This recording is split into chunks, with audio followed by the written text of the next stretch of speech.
Hey guys, welcome back to This Texas Garden. Today we're going to be talking about blossom end rot and how to resolve it. Last year we had 5 tomato plants.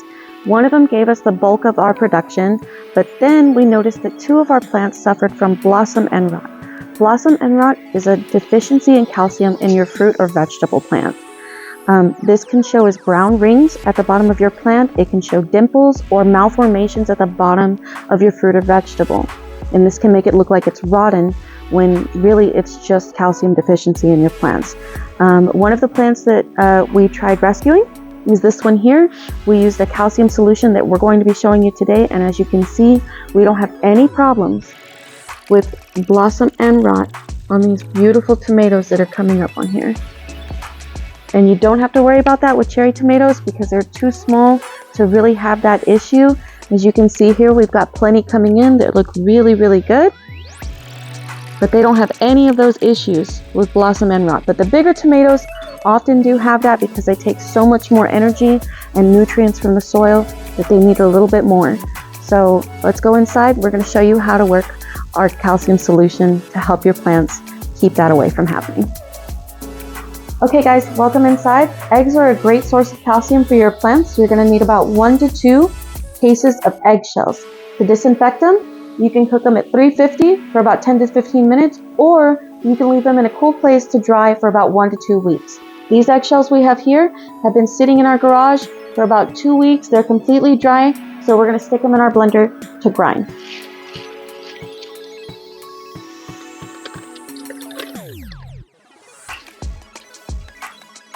Now, if you're using a food processor like this one, you'll notice that it's got a removable piece. When you're doing this, please make sure that you use a napkin or maybe a rag just to cover this top on here, because this eggshell powder does kind of come up, okay? Okay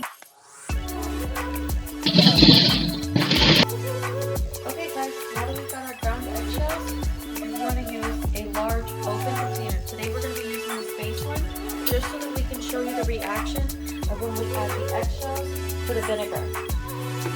But we recommend that you use something much larger like a pitcher, because once you get that going, it's going to create a foam on the top that's just going to keep rising. But the reason you use an open container is so that the gases can escape. This combination of the vinegar and the eggs is going to create an excess carbon dioxide. It's going to release it. It's not harmful for humans, but we do want you to use it in an open area. And we want to keep it open because once this buildup starts happening, it's not going to stop for about a day or 2.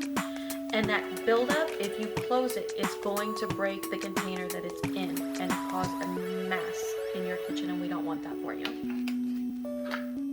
Okay guys, we've got our eggs inside of our glass container so that you can see here. And we've got vinegar. That's what we're going to use to help pull all that calcium out of the eggshells. Today we're using extra strength distilled white vinegar.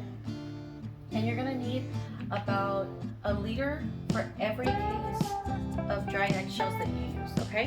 So I'm going to slowly add this because again, this is going to start to build up a foam because it's drawing the calcium out of the eggs, and its reaction causes carbon dioxide. So it's going to cause a foam on the top. So we're going to add it little by little, okay? Try to add this to the edge so that you guys can see. There we go, just a little bit, but you're going to see all these bubbles, and immediately there's a foam toward this back edge over here. It starts to build up, and you're going to see it sometimes pop the eggshells a little bit. It'll be fun for the kids to watch. Just add a little bit at a time because it is going to be messy if that foam reaches over the top. The first bubbles there, and you're going to see all of this starting to bubble up.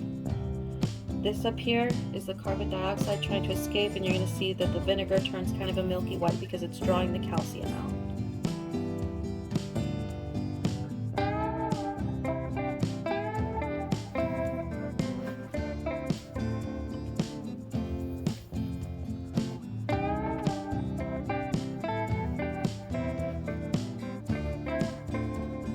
Okay guys, we're back outside.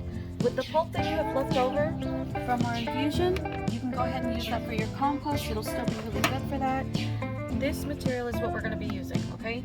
You're going to use about 10 milliliters. You can go get these syringes at your local pharmacy, order off of Amazon, whatever's cheapest for you. You're going to fill it up, 10 milliliters per liter of water. This pump sprayer holds 6 liters of water. So we're going to fill this up 6 times and infuse it with that.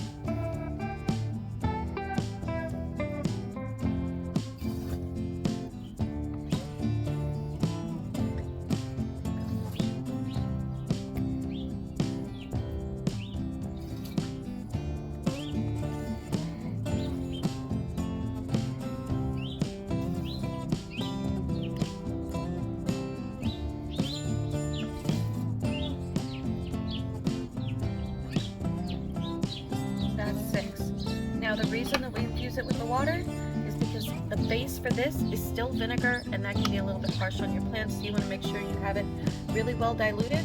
And you're going to use this about once every month or so to help water your plants, both the foliage and the base of your plant, so that it can have a source of calcium to help prevent blossom and rot. Okay, and that's going to help make your plants beautiful and healthy. Can't wait to see you next time.